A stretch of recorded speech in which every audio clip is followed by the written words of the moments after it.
And we are live. Welcome, everyone, to the Connected for Real podcast. I'm Rebbetzin Bat-Cxhen Grossman, and today with me is Chanie. Chanie, introduce yourself, tell everyone all about you, and then we'll get into our topic of expectations and God, which is actually a really exciting topic to talk about. So let's begin. So professionally, I'm a developmental audiologist. And what that means is I help children find out why they're struggling to learn or perform the way we would expect. So when there's something obvious, it's obvious.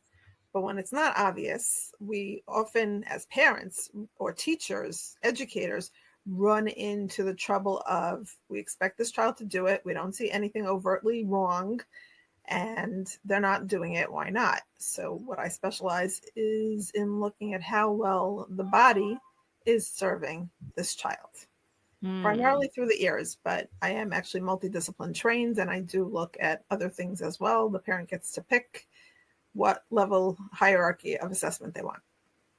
Sounds great. So let me give you guys a little background so we're all on the same page. You guys know my sister is an audiologist. And so when I met you and I was like, what? I know audiology. I'm all into it because my sister has trained me so well to understand every part of the different ear and, how it affects the way that we learn, the way that we interact with people and all that stuff, all about communication. I should probably have her on my podcast again because she's been here a couple of times, but very long ago. So she hasn't been in the last 2 years now that I think about it. But one of the things that I'm hearing you say is that sometimes the person is hearing, the child is hearing, but they're not processing. And that's also part of audiology. Yes. Is that part of what you're looking for to see where? Yes. It's not as commonly known or as commonly practiced, but the way I differentiate is, you see, we're both wearing glasses, right? So the way you got the glasses was they checked your visual acuity. So when we're seeing how well the sounds are going in, we're checking auditory acuity. Mm-hmm. Then the next question is, what is the brain doing with what is getting in? And that would be auditory processing or visual processing, depending on the modality through which it's coming in. Interesting. So let's talk about expectations and God, because as you guys know, I have 4 pillars in my business, in my program, and everything I do. There's God at the core. Marriage and business are the things we really tackle here. And then you as the container of all of it. And today we're talking about expectations specifically when it comes to God. And I love that you fit into this topic so well, because you're talking about the expectations we have, of what's happening in this world of God. Like, you made this, so couldn't you fix it? Like, why is this happening? It's all these thoughts. I remember when my sister started working with parents, her specialty is helping them process the fact that they have a child who is not, quote unquote, typical, perfect, whatever the thoughts are. I'm not saying it's truth, but it's, why counseling part, the adjustment part. Right. Because we're using processing now in 2 different ways. It could get confusing. Oh, yeah. Good. Thank you. But, the internal digestion of the situation. Yeah. Thank you for catching that. I have no idea. Like, I'm just spitting it out, but, it's always good to have somebody who's listening. It's my specialty. There you go. So one of the biggest things for me when talking about expectations is that we expect everything to go smoothly. Well, I'm supposed to, right? And like, just the word supposed to is setting you up for failure. But then we come and we're sort of upset with God or complaining about it. So let's get into that a little bit. So I want to, I guess, dial back a little bit in terms of expectations in and of itself. So what always kind of grounded me in this idea of expectations and how our perception is limited through our own experience is actually Shimon Schwab wrote commentary on Chumash, on Basic Bible, and he discusses the incident in where Moshe Rabbeinu, Moses, could not remember the punishment for the person who, to use the euphemism, blessed Hashem, blessed God. And so Rav Schwab asks, how was that possible that he couldn't remember it? And his take on it was this: because Moshe could not relate to such a concept of somebody being so ungrateful that they would reach the point of blaspheming, he had no place to store that information. And that particular take resonated with me on so many levels as a person who's always looked at the learning process and how learning takes place. I'm like, oh, so this is a component that impacts memory and how we file things. We have to be able to relate to it, right? It's not enough to get the information. You have to be able to access it, right? And so we as human beings go through life with certain expectations based on our own personal experiences, but we don't know the other person's experience. And so that's how we come to misjudge, misunderstand, have expectations that are maybe not reasonable, not fair. And that includes with our children. You know, so if you see a child who's born with an obvious handicap, or the handicap is caught early on, like somebody who has a severe hearing impairment, and yes, it's a big adjustment to having that information. And okay, now my child's going to need hearing aids and need to learn in a different way. But for most children, whatever is going on that's blocking their performance is hidden. It's not as clear as an obvious hearing loss. Whether it's an auditory processing issue, whether it's a fluctuating hearing loss from the number one childhood medical condition, which is middle ear fluid, right? That has such a huge, devastating impact on development. And one of the mistakes parents make, which aligns with the expectations, is that if the child's not crying in pain, then everything's fine. Right. But just because they're not crying in pain doesn't mean everything's fine. And that's why we have to uncover the hidden. And then the parents can have more, I'll say, reasonable expectations and have more compassion for the child, because now they understand more about the child's experience that they didn't understand before. It was like when you were sharing the story on a different podcast with your daughter with the glasses, right? It's the same thing. It's like, oh my gosh, I didn't realize how much this was impacting her. Right. Okay. Right. And tell them the story so that they know what you're talking about. Well, it's your story. You tell them. Okay. So I don't even remember telling the story, but I trust you that it's in one of the podcasts. My daughter was needing glasses, and I eventually took her to get glasses.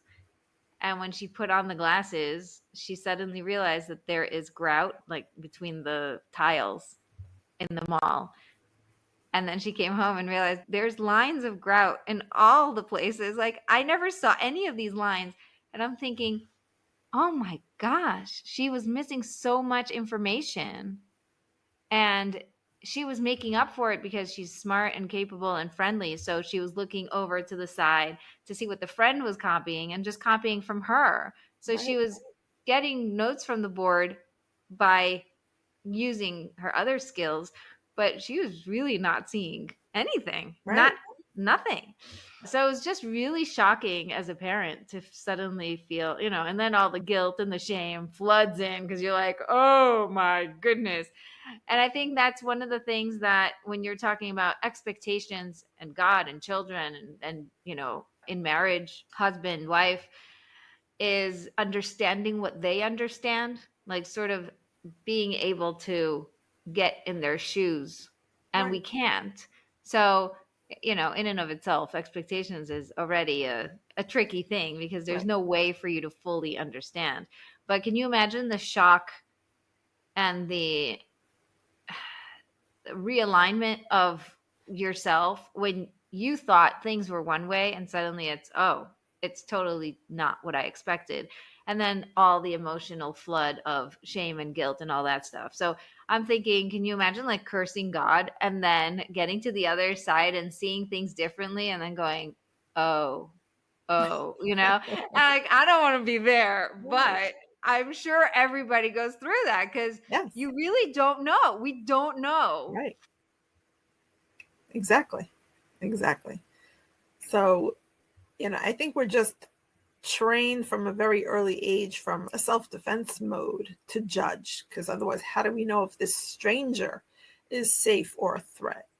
And I do think it's probably a good idea to change our definition. I actually saw something about that recently, but I don't remember where. I wish I did so I could share it. But she was saying how she redefines it because unfortunately we've found out that sometimes it's not the stranger who's the danger. Right. So it's much more important to talk about what's appropriate and what's inappropriate. But getting back to the point of expectations, it's also confusing because you're supposed to have expectations, right? You're supposed to have expectations in a spouse. You're supposed to have expectations of your children. Otherwise, things would be dysfunctional. And in terms of helping children grow, in order to raise your children, you have to have expectations. Where it gets tricky is we think our expectations are reasonable, and we don't really know what's going on underneath. So my focus is in helping parents see what's going on underneath, by assessing how well the child's body is serving them. But a good way for parents to find out is to have open lines of communication. To say, this looked like it was hard for you, or what's going on for you. Somebody was sharing a story recently with their two young children. I don't remember the ages, maybe 4 and 2, and they had given them each a balloon. And the 4-year-old grabbed the balloon away from the 2-year-old. And his instinct was, to punish the 4-year-old. You don't grab things, you're not being thoughtful of your sibling. You have to think of other people. But instead, his wife decided to ask the 4-year-old, like, what's going on? And the 4-year-old said, I wanted the taller balloon. And they're like, taller balloon? The balloons were the same size. Oh, the strings are a different length. Oh, okay. Well, guess what? The string of one had like a little bow on it. We undid the bow and there you go. Now you have the taller balloon, right? It's not so reasonable to expect a 4-year-old to be thinking of other people. It's normal for a 4-year-old to be a little bit selfish. So in terms of the expectation, thankfully they caught themselves, but I think a lot of us were raised differently. And so we have to really pause and rethink how we do things and how we approach things. Right. I love that curiosity. That's the word. When you bring that in, I remember one time I got really annoyed with my husband, and usually I just start, blaming him and being all wifey to him. And I am too. I am normal. And this might come as a surprise, of course. But yeah, I start just like, don't do this. Why are you doing that? Whatever. But then one time I actually was able to catch myself and I asked him, did you mean this or that? And he said, no. Why would I mean that? I'm thinking, so what did you mean? Because that's the only thing I can think of that you meant by saying that. And he said, why always think of worst case scenario? And I thought, I don't think of worst case scenario. I just think of only case scenario. Like, this is the only thing that came into my mind when you said that. And it was such an aha moment because I was able to save myself from a gigantic fight and useless energy drain by just being curious and asking a question instead of attacking, which is a real skill. Yes.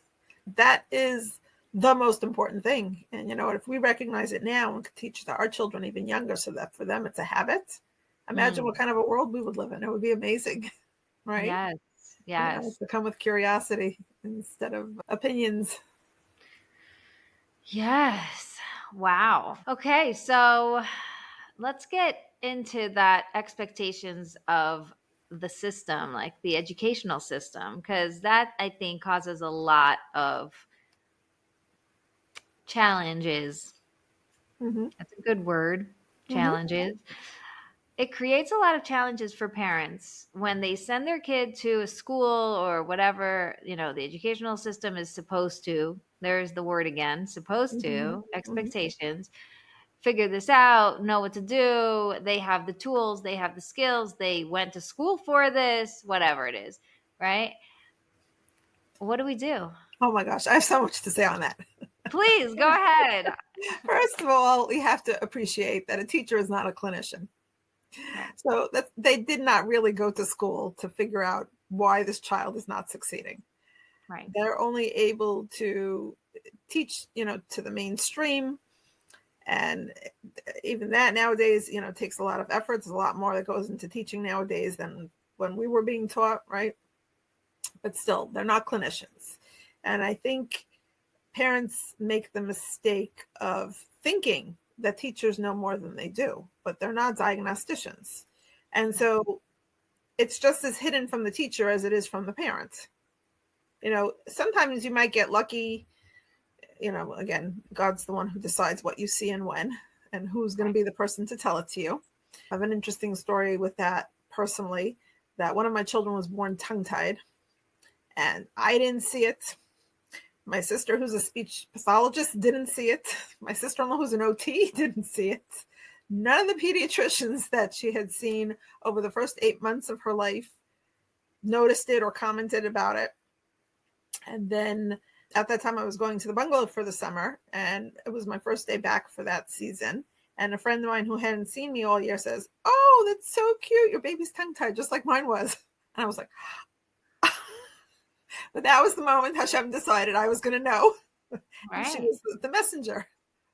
So you do sometimes get lucky that a teacher, based on whatever experience she has or he has, might call out something appropriately. But for the most part, you have to appreciate that teachers are not diagnosticians. They're not clinicians. So if there is a question about why a child is not succeeding, you're looking at how well the body is serving this child. And if you think of something as complex as reading, we know the ears have to work properly. The eyes have to work properly. They have to work together. Your memory has to be good so you remember what you learned.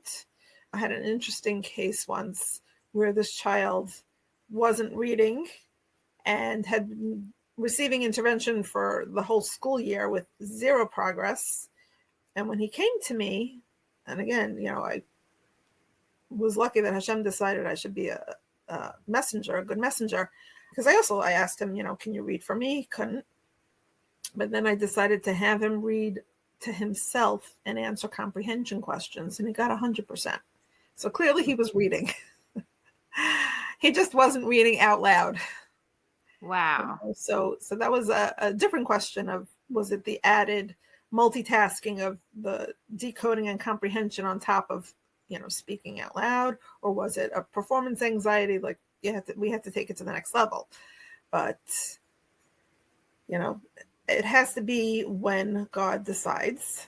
And like I said, there's so many things I want to say about the question you asked. So one of the things we have to appreciate is a very common question people have, like, why do bad things happen to good people? And that question is wrong. There is no such thing as bad or good. All there is opportunities. Now, again, we do have this habit of seeing things through our own experiences. So very often when a child is struggling with learning, the parents end up in conflict. And part of the reason for that conflict is often there was one parent who had the same struggle. So now all those memories come flooding back. And either they're going to bend over backwards and try anything possible, whether it's reasonable or not, to help save their child from the struggle they went through, or they're going to respond to the child the way they were responded to, which is just basically like, suck it up and do what you need to do. Make it work. Now, how are you supposed to make it work? You don't even know why it's not working. How are you supposed to make it work? Right? And then you have the other parent who maybe can't even relate to it, so doesn't really know where to start because learning for them went easy. So like, I don't see anything wrong. You don't need glasses. You don't need hearing aids. Like, what's the problem? Right. Or they may be more objective because they don't have that whole history, so they're not so emotionally tied into this. But what you often will have is the conflict between those two parents because of their very different perspectives based on their very different experiences. Yes. So if we come with curiosity, right, then it can be so liberating for the parent who went through that struggle.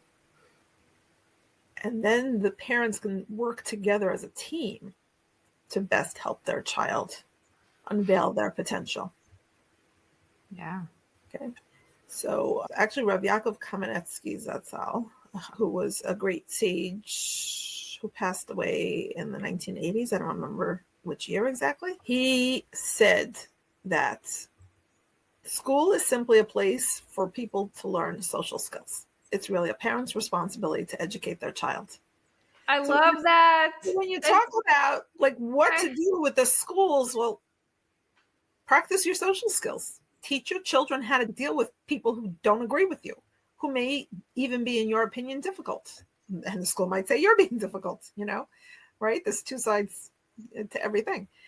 But when I you, say that all the time. yeah, People say, "Why don't you homeschool or whatever?" I'm like, people, first of all, I need my space. But second of all, my kids get to go out there and learn how to deal with the world, the hierarchy of teacher, principal, and where I am in this scale, how to deal with friends, how to deal with people who are lower, higher, people who get it, don't get it. How can I help? How can I serve? There's so much to learn. And if they want to learn anything actual, like learning, they could watch a video on YouTube. Like, really, there's so many things that they could learn if they just are interested in it. So I'm less interested about, are they learning and achieving certain things? I'm more interested in their ability to deal with the world, because it really teaches you how to go out there and deal. So exactly. I didn't know that he says that, but now I'm like, wow, I feel Yeah. so special. But I would like to add to that. I would like to say the main goal would be for the child to graduate wanting to continue learning. Yes. That's the most important thing, because first of all, let's be practical. It's not possible to learn everything just through elementary and high school. No, So what no, we're you sitting here, we're like way older and we still don't know everything. exactly, So sorry, exactly, people. exactly, and it's not possible because there's always new things to learn. You know, Right. the world keeps changing. We have to learn this technology that didn't exist when I was younger, right? Right. So I there's mean, always something to learn. my kids are being taught AI now.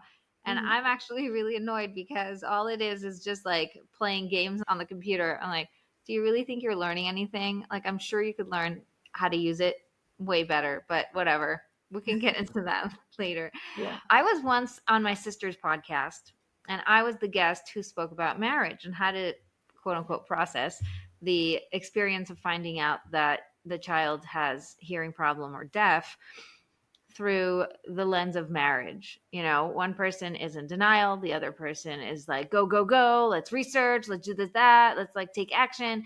And you end up creating a gigantic gap in your own marriage just by not being able to understand why the other person is dealing with it so differently. Right. And I remember saying, it's okay. You don't need the other person to be on the same page with you for you to have a good marriage and to be okay. And I remember people in the comment, because I think it was live, and you're like, no way, this and that, like they were really not liking this approach. But it really is true. You don't have to all be on the same page. And I'll tell you something else about that. When there is a teacher that's the regular teacher, and then one day she's not there and you have a substitute, Mhm. the kids know. The kids are so smart. They know how to deal with a substitute. They know that they're allowed to change each other's names. They know that they can tell her lies. They know that they can make up rules. They get up and go to the bathroom when they want. They go and get candy, whatever. They're all chewing gum, right? There's like it's just understood that she is not the teacher, Right. right? So why are you not trusting that the child is capable of understanding that one parent is one way and another parent is the another way, Mhm. and it's okay for them not to be the same exact person? It's not only okay, it's important. Right. And then it takes us to the next level of what we just said about school and social skills. Now, what you're teaching your kids is, how do you interact with someone who doesn't agree or someone who has different rules than you? For example, I remember early on, I really was like, so annoyed with candy. Like, just stop giving my kids candy. Like, I can't stand it. And my husband was, just like trying to make them happy about coming with him to learn and doing these things and whatever. Like, he was trying to excite them. So he was giving them candy, and this is making me crazy, right? So the way that, I could choose to blow up at him in front of my kids and say, this is a, red line, you just crossed it, blah blah blah. Or I could say, listen, you guys, like, really don't eat candy around me because it makes me cringe. I feel it in my body that I am like seeing you eat something like really gross. Eat it somewhere else. Don't show me that you got it from Abba. Don't tell me about it.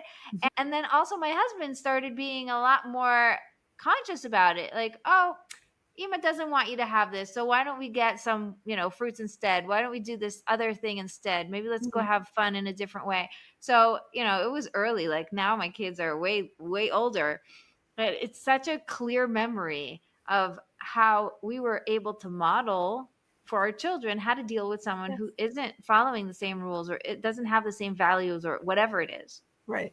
Right. Doesn't have the same perspective and experience. Yeah. Right.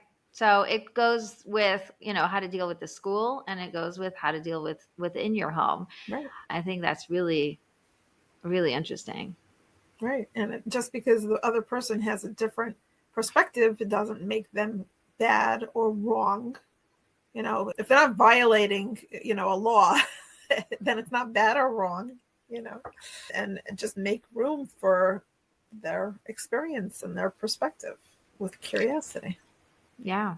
And I would say, even if someone is violating something, I would be curious to hear what's going on behind the scenes, because like you said, I just can't relate, but I understand that there's something there, Right. right? A lot of women that I speak with, there's things that don't make any sense on Mhm. a conscious level, but then you find deeper and deeper that there is a God baggage. Like, they're upset with God about giving them something or Right. about doing something.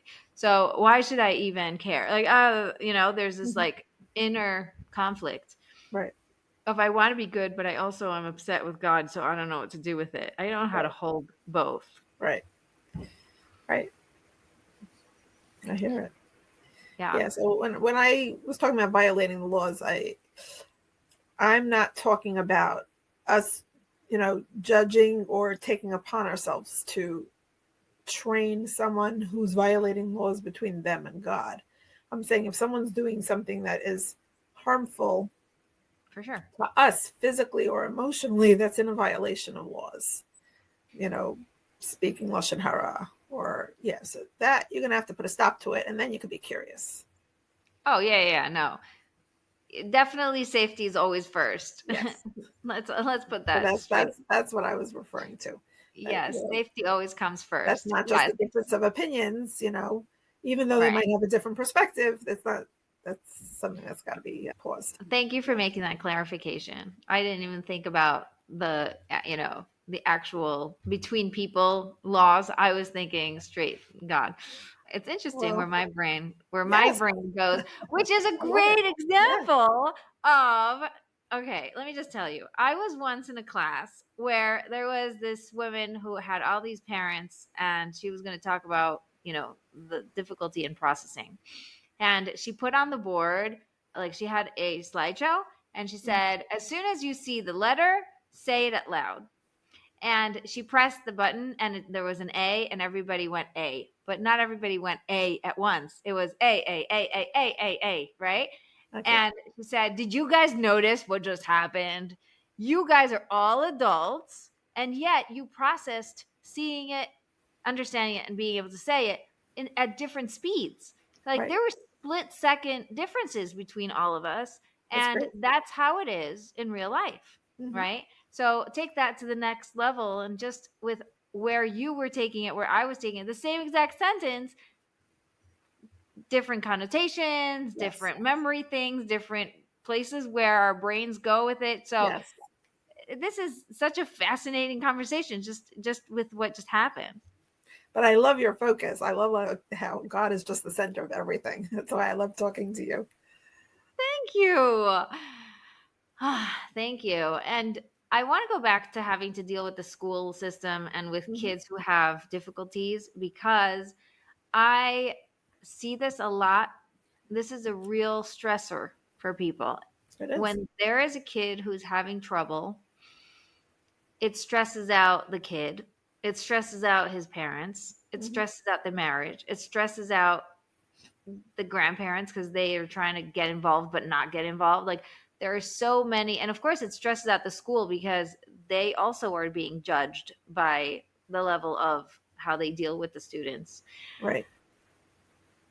I think of the school, by the way, this is totally like parentheses. When we were talking about teachers, I'm a mother of 8 and I can't even like keep my head straight about what each kid needs and what's going on with everybody. And they each have their own worlds and their own personalities and experiences. And I'm like trying to catch up and Yeah. have time with them to just understand what they each need. Can you imagine being a teacher for 30 kids? No. And they're And I not was even their actually just mother. I was just discussing this with a friend of mine who's a social worker the other day. I was saying, really, every classroom needs two teachers. Every classroom needs two teachers. And you ever wonder why God gave two parents? It's because you always need one person leading and one person in the back to help the stragglers who are struggling. Mm, You I can't like that. you can't do both at the same time. You can't be leading and keeping an eye on the stragglers. So you need two people. I also think there is something even deeper.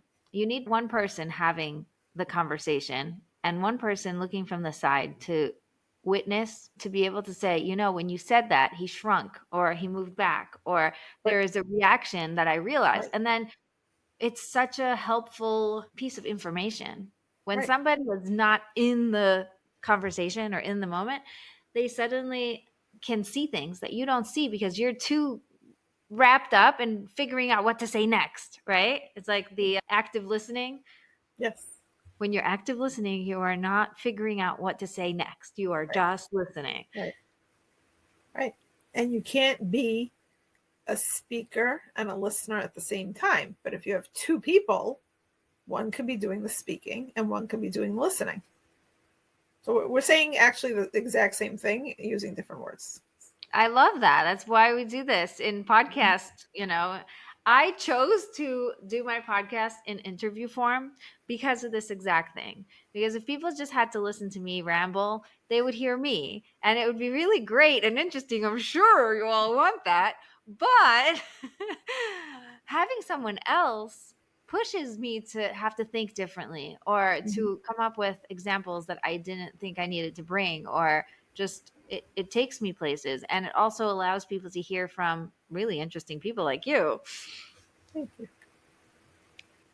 Yep. Yeah, so I was going somewhere and then I gave a parentheses and I took myself out into a tangent. So do you remember what I said? So we were talking about how hard it is as a parent to take care of a few children, and the classroom teacher has a much larger group of children. So I guess where you were going is like, really, what do we expect of them?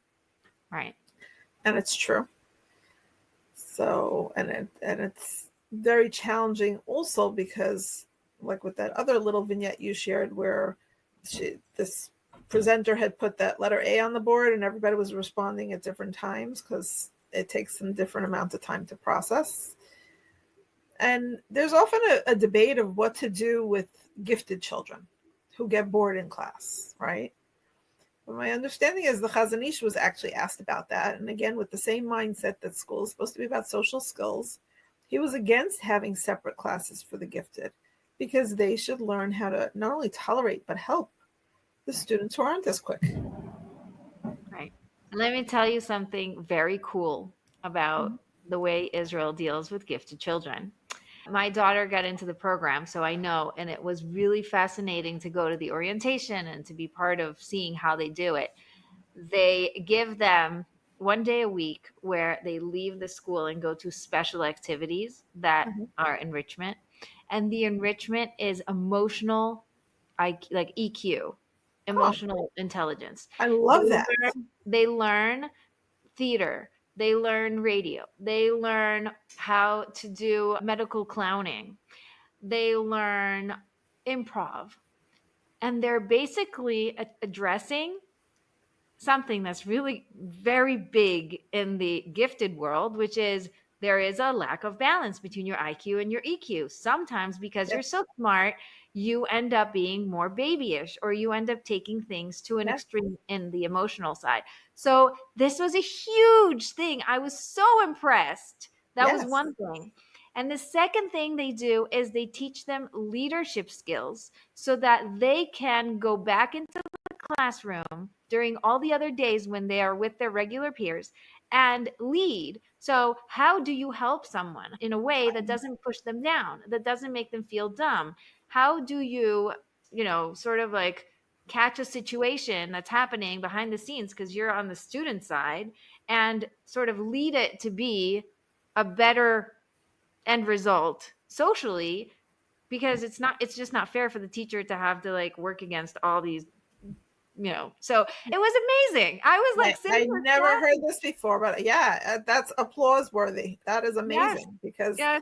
As a parent, I was sitting there going, wow, wow, just like wow. And apparently Israel is really good at doing that. They do this in elementary school. It was from third grade until eighth grade. And then afterwards, now that she's in high school, they have a college program where they go, I think it's one afternoon a week or something like that. that But is absolutely amazing because in my clinical experience, very often what I found is this imbalance. I don't know if it's because of my discipline. I don't know how many people know that the balance system is actually housed in the ears. So the vestibular system is actually part of the wheelhouse of an audiologist. But yes. to me, it's like all about that balance. And so often when I'm testing these children, you'll find that they have a genius in one area, but it's so imbalanced. And to hear that they have a program like this is amazing. That was not my experience working for New York City Board of Education. Yeah, I think we just found something that everybody can agree is, applause worthy in Israel. So that's very exciting. Yes, yes, they should start doing trainings on their model. That's amazing. Yeah, it's so cool. And my daughter used Mhm. to come home with all this cool stuff like art and, clowning and all of like, Yeah. improv stuff. It was so cool. So cool. Okay, I remember what my question was, and I want to go back to it because it has a lot to do with expectations. When a kid is having a hard time in school, the self judgment of the kid, of the parent, you know, I'm messed up, I'm broken, something's wrong with me. Why did I get this child? What is wrong with me? Why did I deserve this? Like all this, I call it God baggage, but it's really all the garbage is coming up. And we don't have the skills and the tools to deal with that. Right. It's definitely challenging, but I think it's largely attributed to the story we've been fed, the story we've been told. If we don't see this as something bad, if we simply see it as an opportunity, right? And I'm going to rewind here. Like, how did I end up doing what I'm doing? There is no other audiologist that I know of that offers this tiered model of assessment who is multidiscipline trained so that they can look at not only the ears, but the eyes, the hands, the feet, the full, how well is the body serving the person? So the way I got there was in my family of origin, as they say, every one of us struggled with learning, some more than others.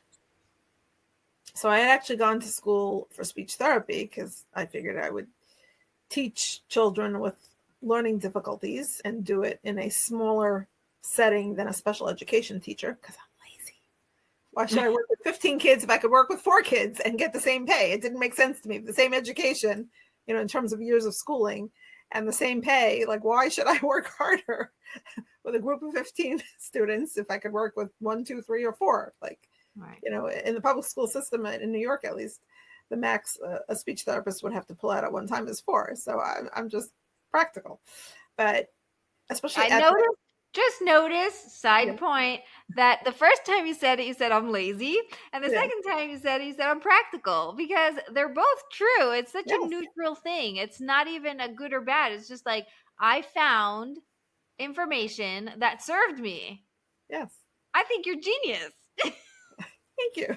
But anyway, so especially at that time, there was no doctorate for audiology. So most audiology programs in America, by far, were basically colleges that had a speech and an audiology program.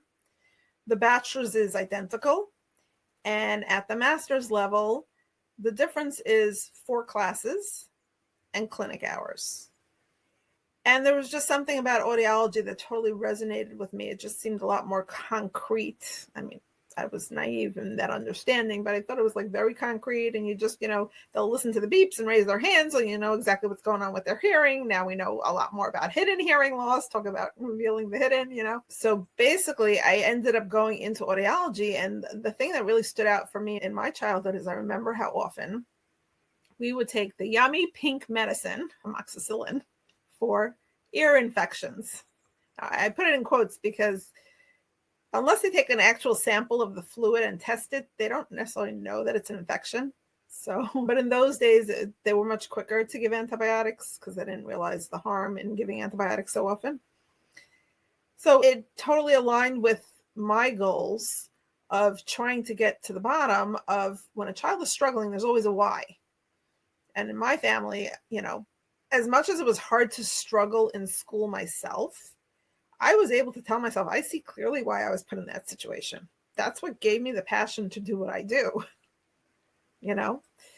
So at that time, I can't say that I felt that way. It was definitely painful. And for my siblings as well. And most of them struggled more than I did. But looking back, I can clearly see that it was an opportunity. Right. It wasn't a bad thing. And there's this pediatrician, Dr. Mel Levine, who wrote a number of books, one of them All Kinds of Minds. And he shares that a parent's job is really to help the child survive school because it's absurd to expect everybody to be good at everything. And only in school do they expect you to excel at everything. Survive school. It's so sad. I'm sitting here Yes. going, I feel so bad for them. Yes. I have my kids sitting there going, when am I going to finally be able to do what I really want to do? And I'm sitting Right. there going, like, just count down. I don't know what else to tell Right. you. Like, Right. it's so sad. It's so Right. sad. But that's why I'm adding that caveat that parents should be mindful of the fact you don't want your child to just survive school. You do want your child to graduate wanting to continue learning. Right. So that's why it's important to recognize that it's really the parent who is the steward of their child's learning and the attitude they're going to take towards it. And you know what? If you really, really, really dislike math, first of all, I would have to question why. Because again, my clinical experience, I had this funny story once where because it was a 14-year-old that I was evaluating, both the mom fills out a comprehensive questionnaire of, like what she finds this child struggles with and what, because they were doing top tier, what I call academic excellence, where we're looking at everything, not just how well the body's serving the person, but also what's going right. So we could tap into that. So when you have an older child who's not reading, you don't want to just know why they're not reading. They need to be learning how to read yesterday. So you want to know which reading program is going to be the best fit. So you have to also know what's going right, not just what's going wrong. So anyway, 14-year-old gets to also answer his own questionnaire. And the funny thing in this particular situation was mom said that sports were a strength, and he said sports was a weakness. And how could it be both? Right? Mm-hmm. And you know what? They were both right. How? He had a fine motor weakness, so any sports that involved fine motor skills were stupid. And he was excellent at sports that involved gross motor. So like basketball is a gross motor sport. He was great at basketball. Baseball was harder for him, so that was a stupid sport. So when a child is complaining that something's stupid or hard or whatever, there's probably something going on with them that should be a red flag for a parent. Like, why? Why is this so hard for them? That they have to like denigrate the thing because they're feeling bad about themselves. Because whatever they're saying about the thing, they're thinking about themselves. Right. Right. That's where being a good listener comes in. Right. It's interesting, the glasses story, the teacher, the math teacher was the only one who was calling me to tell me, your daughter can't see, your daughter can't see. And eventually I took her in, of course, she was right. But why was it that none of the other teachers saw it or even, bothered with it? And Because it you have to know turns what to out, look for. what? You have to know what to look for, and that's not their training. Right. But it turns out Mm-hmm. that she doesn't see when she does math because she's so stressed out. And Mm-hmm. even after she got the glasses, she says, I realized that I don't see well. Like my eyes actually will weaken when I'm trying to do math because I feel stupid, because there's no point of seeing it, because there's no point to math. There's too much pressure to get it right, whatever it is. There's only one answer. Um, so there was a whole story, and her body was just serving her to try to help her come up with another thing that was making math stupid, like you said, right? But isn't that crazy? It's crazy. I'm sitting here going, my brain is blown at how genius the brain is to be able to come up with real things, right? When Mm-hmm. people say like, oh, it's in your head, like your stomach ache is in your head. It's like, yeah, my stomach ache actually hurts and is a real thing. Mm-hmm. And what they mean to say is not that it's in your head and it's not real. It's that it started in your head. Right. It was created by your head Right. because it needed to protect you from something. So if your stomach hurts, you're not going to have to help as much. You're not going to have to do the thing. You're not going to have to go places. So it picked up on that and started sending the same message over and over again. Oh, conveniently, we can use this thing now, right? So I feel like it's really important when people say like, oh, it's in your head, please don't make them feel like it's not a real pain, because it really is. Like the glasses are really necessary because you really can't see. But when you really dive deeper into it, there's such magic that you can find behind the scenes of why this is even happening. So you've touched on something that's extremely important, and that's diving deeper, which takes us back to the curiosity, because it brings to mind, this was also a high school boy who the school was concerned. He had just started high school, and the school was concerned that he had ADD. So the mom brought him to me. Most people who come to me when there's a question of ADD, it's because they don't agree that it's ADD or they don't want their children on the medication, which, just to be clear, there are times where the medication is fitting. The problem is the system in which we go about fitting it. So a lot of practitioners don't bother testing, and there are tests. So they don't bother testing if it's really attention deficit disorder. Because if it really is and you're treating it biochemically, well, then where are the tests to figure out which medications would be the best fit instead of trialing? Why are we trialing medications?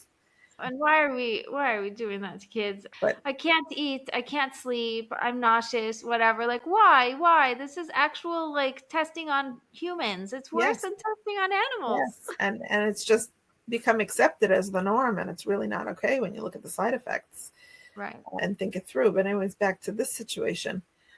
So what mom shared with me, and I don't know if she had told this to the school or if they didn't connect the dots, because I didn't have permission to speak to the school.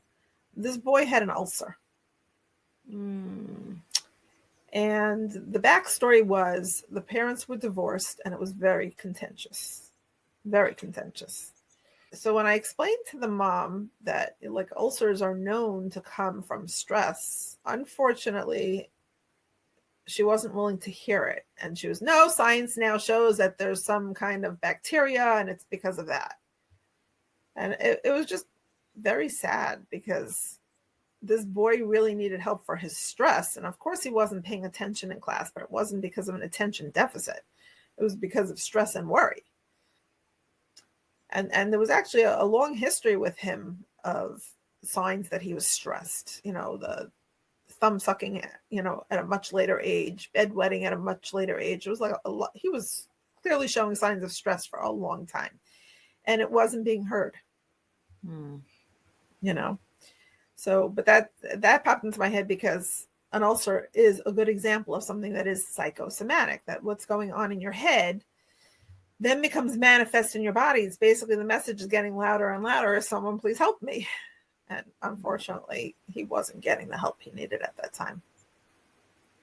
I hope he eventually did. or at I least hope gave it so to too. himself when he was able to. I hope so too. I hope so too. But again, God's the one who decided that he should go through this for reasons that are not known to me. And then that's been my biggest struggle professionally, is that when I feel I can help someone and then my hands are tied like that, like I don't have permission to talk to the school and mom's not hearing what I have to say. And, I'm not talking to dad. And I'm just like, okay, I have a very limited perspective. There was actually a cartoon recently that was comparing the perspective of two people, and one is like looking over the fence and can see the whole view, and one just, there was a little hole in the fence. And the picture on the other side was, I think there was a water tower that had been punctured and it was like leaking water. So the person who's looking through the little hole in the fence is saying, "You lied to me. I can see that it's raining." Ah, Right? I don't know what the backstory to that was, but maybe a drought situation. And this person saying, "There's no drought. I can see it's raining with my own eyes," right? right, So I have to consciously stop and remind myself that Hashem has a better plan. He sees the big picture and I don't. right, I can only see and be curious about what he will allow me with this opportunity that's, in front of me right now. But it's work on my part. I have to keep reminding myself of that, because like I got into this so I can help people not have to suffer in what I consider to be needlessly. right, But right, what do I know? I'm looking through the fence in the little hole. right, right. You called it opportunities, and I love that because, even in business, they tell you there's no such thing as failure. It's all a learning opportunity. So I went live on a webinar, and then, my baby woke up. I had to stop everything because she had a leaky diaper, and I'm watching her. And like, I told everyone, like, live on Zoom, like, guys, you got to wait 1 second because I have a baby with a leaky diaper. Do you remember that? Were you there? I She don't was remember. very tiny. Anyway, I went, I washed her, I brought her back. I'm sitting there, I started nursing, and I continued doing my webinar. And when I hung up, I was like, oh, that was the biggest failure. Oh my gosh, nobody's going to want to work with me because it's like, who does that? Stops a webinar mid sentence and like goes to, and the amount of feedback that was positive that I got from that webinar. Like, you're so human. I love that you were able to just pause and get back into it without missing a beat. And I love seeing your baby, like how you take care of her right away and you didn't like neglect her and just let her be dirty or whatever. It was like, it was up her back, like the whole thing. It was so sad. Anyway, the feedback I got helped me see that actually it was not a failure. If anything, I gained real, people who Connection. actually, real connection, people who actually see me for who Right. I am and Right. not for like some fake, oh, I need to Right. have it perfectly aligned and right and whatever. Mm-hmm. So, yeah, And you it's, wouldn't have gotten that without that opportunity. yeah, Your baby yeah. was a godsend. His timing's perfect. God is perfect. What can I say? It's hard to say, when you're in the suffering, it's hard to say. And that's what I Yes. want. I want the listeners to hear this. When you're sitting there going, this is not what I expected, Mm-hmm. and it's not supposed to be this way, and things should be that way, and whatever. Those are all words that's language that is pointing you in the direction of pause.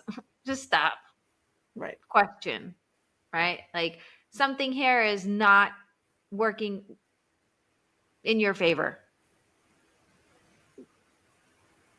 And when you're able to do that, then things start to open up. Well, one of the things I love is the fact that I forgot which president it was that had the sign, "The buck stops here." Right. The buck doesn't stop here. I can always go ask a rabbinical authority, like, what's my obligation? What's my limits? When do I say stop trying to fix this child and make him learn in the way that we think he should? Right. And it's great because it's an objective, perspective on it, somebody who's more knowledgeable than I am. And far too often I've suggested to parents that, like, you're coming to me after going to a whole list of professionals, and I can see that your child just feels broken at this point, just something to be fixed. Like, you need to pause and celebrate this child. and then go ask someone, what you should continue with, if anything. Who said this child has to do math? Who said this child has to do, it's a belief you have, but you have to question a belief also as to whether it's really true. Something that really stayed with me until today, growing up, my mother said, like, would point to somebody who was in our community, and she said, he has dyslexia. He does not know how to count money, but he's a millionaire because he hired other people to do it for him. And I saw it over and over again with my clients who were really successful. Some of the Right. people I did design for, I remember this one guy had a money counting machine next to his desk, and he would just throw a bunch of 200 shekel, bills, and Yeah. it goes, and it come out and like a big number, and he would just show the number. Right. He Right. wouldn't even repeat the number. That's how much he was not able to do it.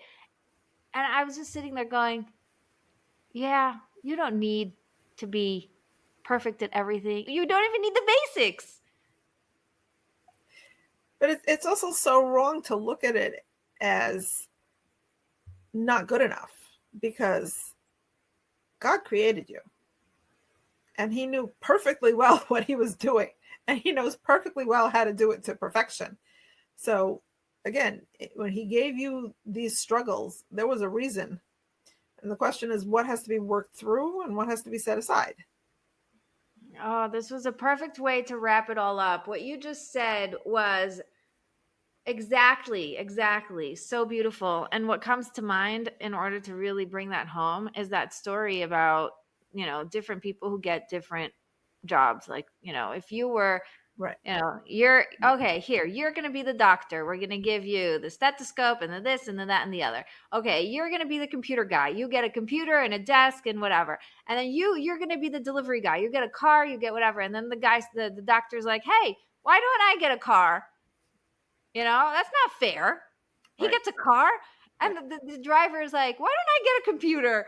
Don't I deserve a computer? It's like, we're sitting here going, why don't I know, math as well as he does? Well, because you don't need math. What you're here to do in the world is what you need to do. And everything you need in order to do that job is already in your box. Right. You don't have to look beyond what you have in order to do what you need to do. Right. But as a parent, the important thing is to know what it is your child struggles with so that you can help them compensate. So if you need a money counting machine, you should know that. Right. If you don't know you need it, then you're in big trouble. Right. And usually these kids or these adults figured it out on them, by themselves, by having to just survive. And so you're saying if a parent can help them come up with solutions instead of trying to fix them, Right. it would serve them so much better in the way that they see themselves and in the way that they handle the world. Yeah. And we're going to go back to the example of glasses. So I remember this one child that I had evaluated who was 10 years old, who had just gotten glasses within the last year.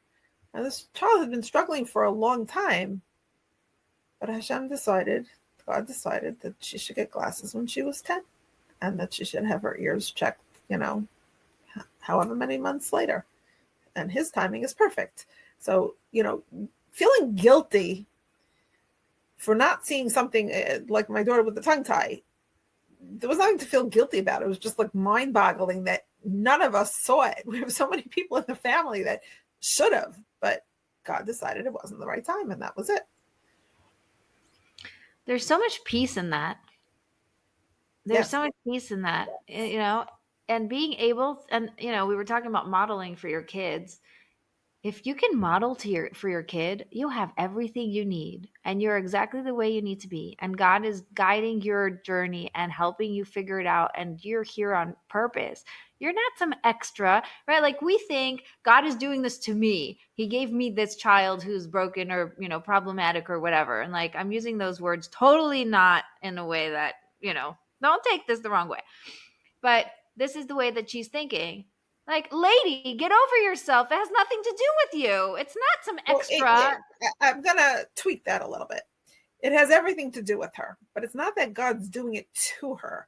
God's doing it for her. It's an opportunity.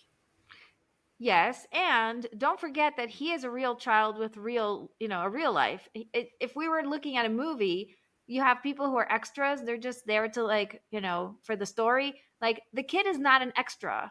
He's not Yeah, there just to give you a problem or just to be your issue. He right, is the person that is living his life. He is the main character of right, his life. So right. just like you are the main character in your life and you have to work through your own, processing, quote unquote, of what's going on behind the scenes for me. Why do I feel so bad about being given this gift?